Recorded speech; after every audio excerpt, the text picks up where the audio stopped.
Saglit lang ang ating vlog for today. Very short. Ang ating day 1 ng Vlogmas. It's now 11 na ng guys, ng gabi. And I'm getting ready to sleep. Because yun, may pasok tayo bukas. And before we sleep, muna tayo guys, mag-orasyon. Ritual, di ba? Alam niyo naman yung mga aswang. Alam niyo naman guys, yung mga aswang bago matulog, marami yung mga orasyon. So, gawin natin is ang ating skin. Ito ang ginagamit ko. Skin glass skin milky toner, two toner. Yan, nabili ko to sa, I think, Marshall. Yun. So, bago tayo matulog, so we need to clean our face. Ayan. So, alam nyo na, maraming mga alikabok. So, ako ay naloloka sa mga ngayon challenge na 500 pesos guys, na kasya ba yung 500 sa Noche Buena for 4 family? Of course guys, wag nyo tayo maglokohan guys, okay?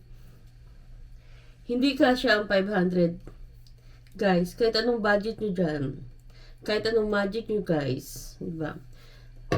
Madam DTI, hindi talaga kakasya ang 500. Hindi ko nang alam kung kailan ka pinanganak, di ba?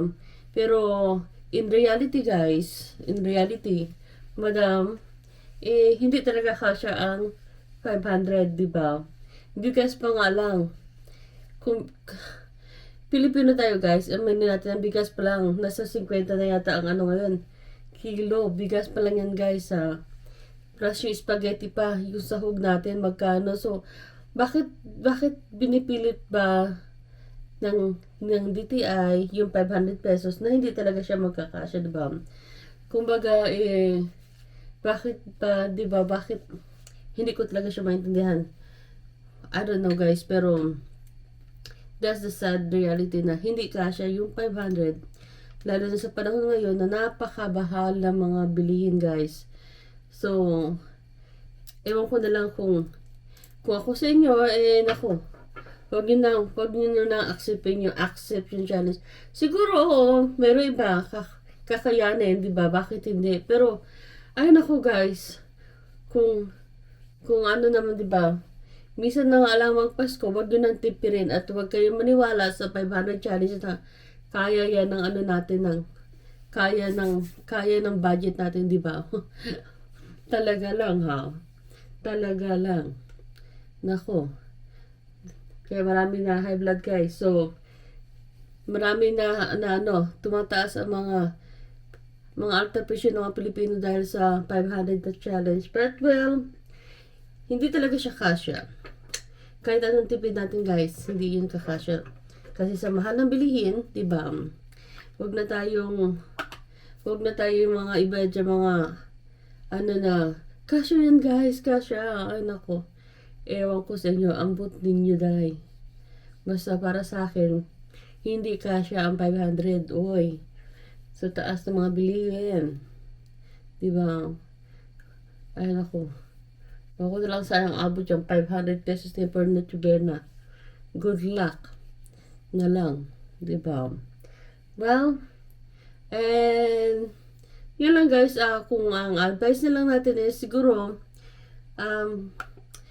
hindi man importante talaga kung ano yung lulutuin natin. Siyempre importante, pero kung may budget naman tayo guys, diba? Kung meron naman tayong more than 500 pesos, sige guys, go. Lutuin nyo yung lahat ng mga gusto nyo kainin. Kasi minsan lang yung Pasko. Mag-aantay na naman kayo 12 months. Bago ulit kayo kapag handa ng Noche Buena nyo. So, huwag nyo nang tipirin guys, okay? Huwag na kayo ma-stress. Kung may budget naman kayo, say go ahead guys. Enjoy your life. Kasi, alam nyo na, minsan lang yung Pasko guys, isang beses lang yan sa isang taon. So, i-enjoy nyo yan with your family, diba?